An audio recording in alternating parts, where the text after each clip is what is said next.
মুক্তিযুদ্ধ নেতৃত্ব দানকারী বাংলাদেশের প্রথম প্রধানমন্ত্রী তাজউদ্দিন আহমেদ এবং সৈয়দ জোহরা তাজউদ্দিনের সন্তান, এবং আমি নিজেই একজন রাজনীতিবিদ হিসেবে আমি 2 টার্ম বাংলাদেশ সংসদের সদস্য ছিলাম, স্বরাষ্ট্র প্রতিমন্ত্রীর দায়িত্ব পালন করেছি এবং এখন আমি একজন সাধারণ নাগরিক। আমি আজকে এই ব্যাকগ্রাউন্ড এবং একজন সাধারণ নাগরিক হিসাবে আমি ডিবি অফিসে এসেছি, কারণ আমি বাংলাদেশের সকল মানুষের মতোই বাংলাদেশকে নিয়ে উদ্বিগ্ন বোধ করছি। আজকে এই পরিস্থিতি নিয়ে উদ্বিগ্ন বোধ করছি, কারণ আমি জানি, বাংলাদেশের সকল মানুষ জানে যে আমরা মহান মুক্তিযুদ্ধ করেছিলাম একটি সোনার বাংলাদেশের জন্য, যেই সোনার বাংলাদেশে ন্যায় বিচার থাকবে, যেই সোনার বাংলাদেশে মেধা দিয়েই যাচাই হবে যোগ্যতা, যেই সোনার বাংলাদেশে গরিব ধনী সকলের জন্য মৌলিক অধিকার থাকবে, বাক স্বাধীনতা থাকবে, চিন্তার স্বাধীনতা থাকবে। আজকে আমি মনে করছি যে আমাদের সকলেরই এই অধিকারগুলো ক্ষুণ্ণ হচ্ছে মারাত্মকভাবে। আজকে আমরা জানি যে এখানে কোটা আন্দোলন হয়েছে, কোটা সংস্কার আন্দোলন হয়েছে, এবং এই কোটা সংস্কার আন্দোলন নিয়ে আমাদের দেশে একটি অশান্তিপূর্ণ পরিস্থিতি বিরাজ করছে। এখানে শত শত মানুষ নিহত হয়েছে, নিরীহ 5 বছরের বাচ্চা থেকে শুরু করে 8, 10, 15, 16 ছাত্র, সাধারণ মানুষ সহ অনেক মানুষের প্রাণহানি হয়েছে, এবং এটা আমাদের সবাইকে ক্ষত করেছে, আমাদের বিবেককে নাড়া দিয়েছে। এই বিবেকের নাড়ার কারণেই আজকে আমি ব্যক্তিগতভাবে ডিবি অফিসে এসেছি। কেন এসেছি? আমি ডিবি প্রধানের কাছে 3টা প্রশ্ন নিয়ে এসেছিলাম। আমার প্রথম প্রশ্ন ছিল যে এই 6 জন সমন্বয়কারীকে গ্রেফতার করা হয়েছে নাকি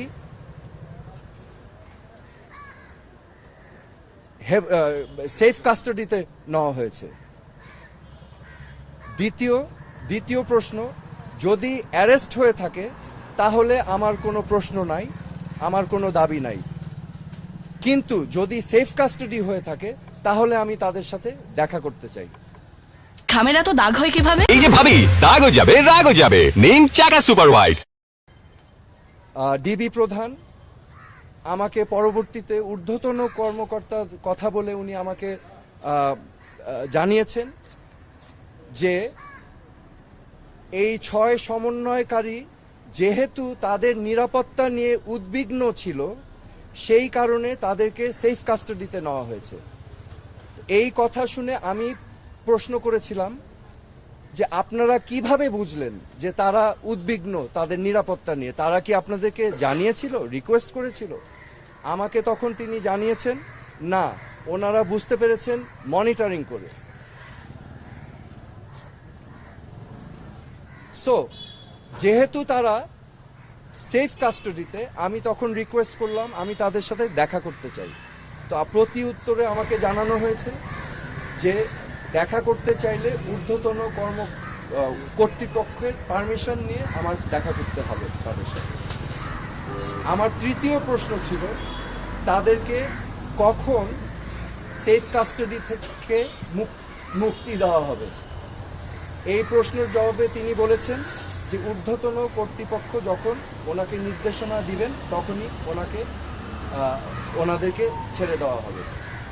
সো আমার প্রশ্ন এখন, সেফ কাস্টাডি আমার জানা মতে একজন নাগরিক যদি রিকোয়েস্ট করে তাহলে সেফ কাস্টাডিতে নেওয়া যেতে পারে, কিন্তু রিকোয়েস্টের বাইরে যদি কাউকে সেফ কাস্টাডিতে নেওয়া হয়, এটা কি আসলে সেফ কাস্টাডি না এটা অ্যারেস্ট? তো এটা হচ্ছে আমার প্রশ্ন। এখানে আমি আপনাদের সম্মুখে স্পষ্টভাবে বলতে চাই, এই ছাত্র আন্দোলন, কোটা সংস্কার আন্দোলন নিয়ে যে সকল ক্ষয়ক্ষতি হয়েছে, ক্ষয়ক্ষতি কিছুই না। ক্ষয়ক্ষতি কেন কিছু না? এই ক্ষয়ক্ষতি যেই সম্পদের ধ্বংস হয়েছে সেগুলো তো জনগণের ট্যাক্স দিয়েই করা হয়েছে, এগুলো জনগণের সম্পদ, এগুলো হয়তো ভবিষ্যতে আমরাই আবার গড়ে নিব, কিন্তু একটি প্রাণ যেটা আমরা হারিয়েছি, একটি প্রাণও কি আমরা ফেরত পাবো? এই প্রাণ কি ফিরে আসবে? আমাদের মনে রাখতে হবে মুখ্য জিনিসটা কি, প্রাণের মূল্য কিন্তু কোটি কোটি কোটি কোটি কোটি টাকার থেকেও অনেক বেশি, তা অমূল্য।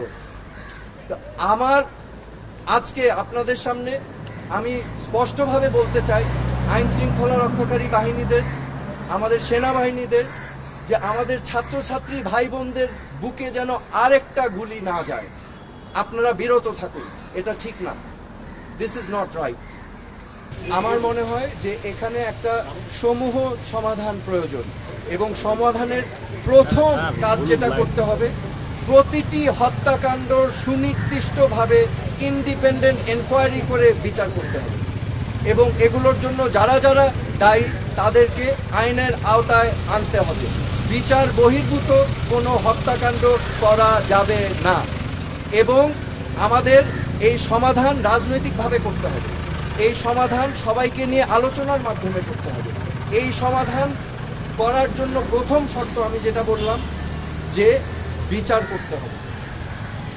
এই প্রাণহানির প্রত্যেকটা প্রাণহানির বিচার করতে হবে, এবং যারা এটার জন্য দায়ী তাদেরকে আইনের আওতায় আনতে হবে।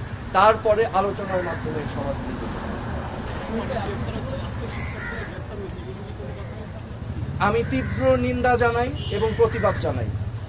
শিক্ষার্থী ভাই বোনদেরকে গ্রেফতার করা থেকে বিরত থাকার জন্য আমি আহ্বান করছি।